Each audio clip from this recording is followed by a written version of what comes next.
Hello everyone, Mr. Lipchick here, and the topic for this segment of instruction is energy and the environment. Environmental protection. As industrialization continued into the 20th century and our air and water became more and more polluted, it endangered water supplies and it harmed wildlife. I can remember this in the early part of my life, living in Pittsburgh with steel mills like smokestacks like the one you see on the right, spewing out pollution, dumping pollutants into the rivers. The rivers were dead. It was really a sight. Laws were passed eventually in order to protect our natural resources and the quality of our natural environment. The Environmental Protection Agency was established in 1970, giving the government the power to enforce air and water quality standards.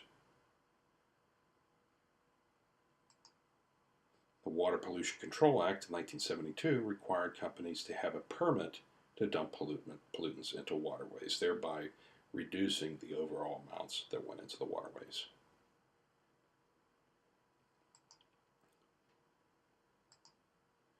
The protection of the environment was creating a new industry known as environmental controls. New technologies are being developed to reduce industrial emissions and clean up areas of the environment that have been damaged in the past. Energy in the environment. Early in the nation's history, people felt that our resources were unlimited and could never be depleted.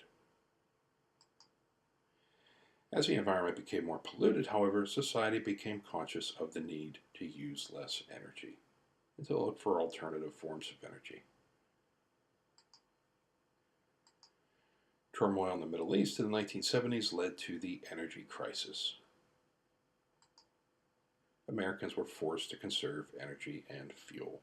There was an embargo of gas, or an embargo of oil, and you could only get gas on every other day, depending on the number of your license plate. So gas was rationed, and it is estimated that there is about a 250-year supply of oil left in the world, which will at some point necessitate us moving to some form of non-recondite energy.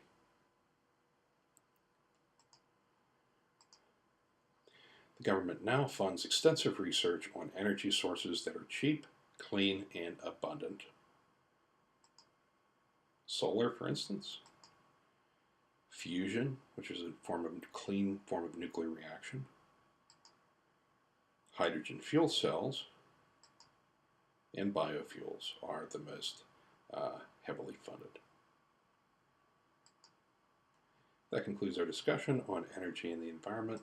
Thank you for viewing, and I look forward to seeing you in the live lesson.